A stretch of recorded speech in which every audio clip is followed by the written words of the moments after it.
It was supposed to be a normal Friday evening, the kind where a woman gathers every ounce of courage left in her heart to give love one more chance. The restaurant lights glowed warm against the soft hum of chatter, silverware clinking gently as laughter floated through the air. But for Rachel Parker, this evening would not end with laughter. It would end with words sharp enough to cut deeper than any blade ever could. She had spent hours preparing, not because she wanted to impress anyone, but because she wanted to feel worthy again. A pale blue dress, the one her best friend had convinced her to wear, framed her soft brown hair and gentle eyes. She had been divorced for 3 years now with a little boy named Eli, who meant everything to her. Dating hadn't been easy, not because of her scars, but because people often treated single mothers like broken things. The man she was meeting tonight, Chris, had seemed kind over messages. Confident, funny, and successful. He was exactly what Rachel thought she needed to start over. She didn't expect perfection. She only wanted someone who wouldn't look at her like a mistake. But sometimes life throws cruel reminders before it shows you kindness. If you believe in kindness, second chances, and stories that remind us to never judge a person's worth, please take a second to like, comment, share, and subscribe to Hopeful and Soul Stories. It helps us keep spreading hope through real and emotional tales like this one. When Chris arrived, he was well-dressed, his tailored gray suit and polished watch screaming self-importance. His smile was charming, but his eyes flickered with quiet judgment the moment they landed on her. Rachel noticed it. The same look she had seen too many times, the one that measured her, compared her, and found her lacking. The dinner started fine. Polite small talk about work and weather. But soon his tone shifted. He asked about her past marriage, about Eli, and about why she was single. Rachel answered with honesty, something she had promised herself she would always offer.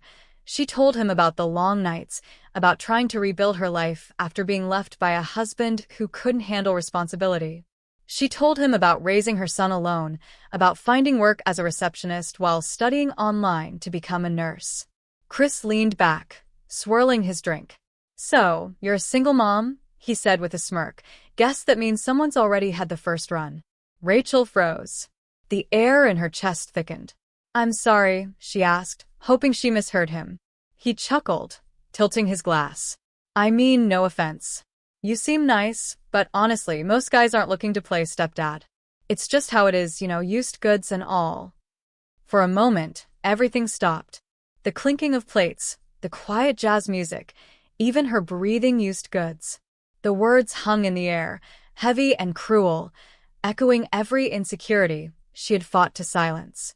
Rachel's eyes stung, but she swallowed the lump in her throat. She wanted to leave, to run far away, and never look back. But shame pinned her to the chair.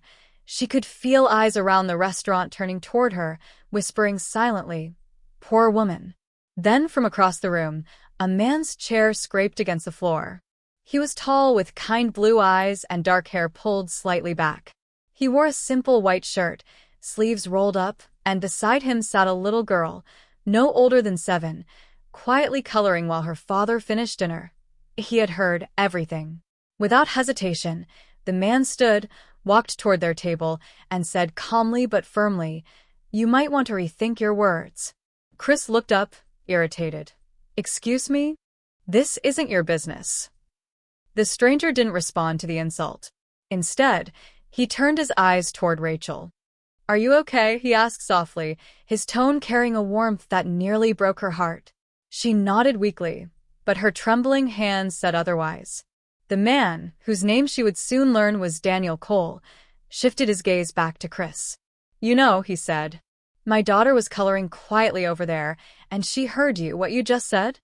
She looked up and asked me why someone would call another person used goods. "You've got a right to your opinions, but remember, there's a little girl here learning what men are supposed to sound like," Chris scoffed.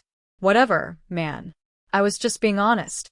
"Honesty without kindness is cruelty," Daniel said evenly.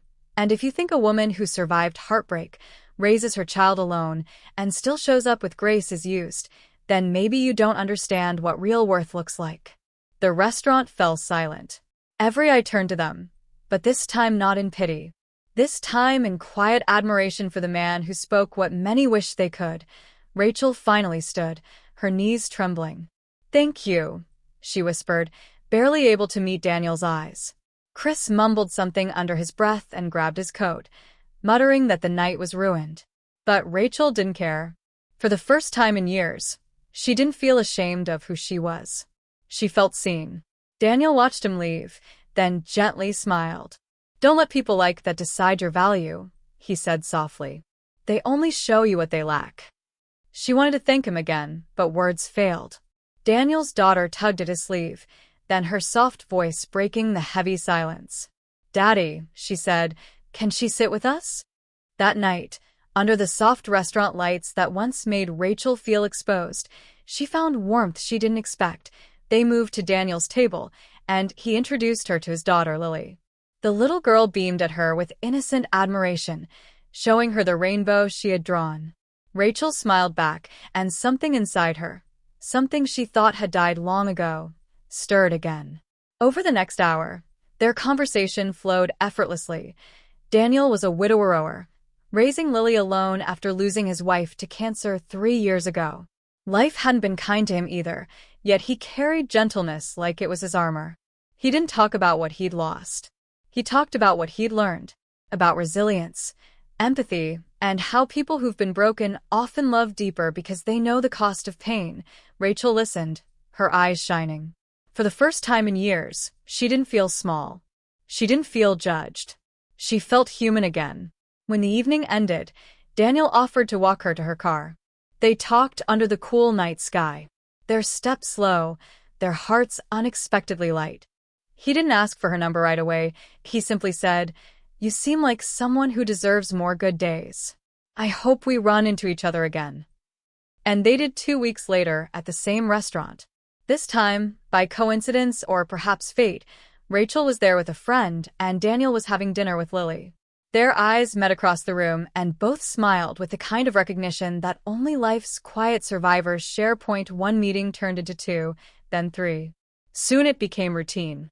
Coffee on Sundays, park visits with Lily, late-night calls that stretched into laughter and shared memories. Rachel learned that kindness wasn't about grand gestures. It was in the way Daniel listened, the way he never made her feel like she needed to prove herself. He told her once, "The world doesn't get to decide what use means. The heart isn't a thing you throw away. It's something that heals stronger when treated right." Rachel's heart finally began to believe it. Months later, when Daniel introduced her to Lily officially as someone special, Rachel cried quietly afterward. Not because she was sad, but because she finally saw herself as worthy of being loved again. She had spent years thinking she was a mistake someone left behind. But in Daniel's eyes, she saw the reflection of a woman who had survived and still had light to give. And somewhere she hoped that man who called her used goods one night might someday see what true beauty and worth look like, because he had missed the chance to witness it himself.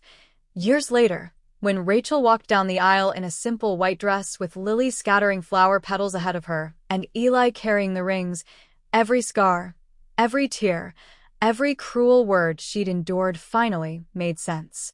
They had all been leading her to this moment, to someone who saw her not as damaged but as complete. When the vows were said and Daniel looked into her eyes, he whispered, "You're not someone's second choice, Rachel. You were always meant to be my first miracle." And in that moment, the world felt soft again. If this story touched your heart or reminded you that kindness can heal what cruelty breaks, please like, comment, share, and subscribe to Kindness Stories. Help us keep spreading hope and compassion across the world. Special request, comment below. Kindness still exists if you believe that one act of courage can change a life forever. Because sometimes all it takes is one voice to stand up and one heart to heal what others tried to.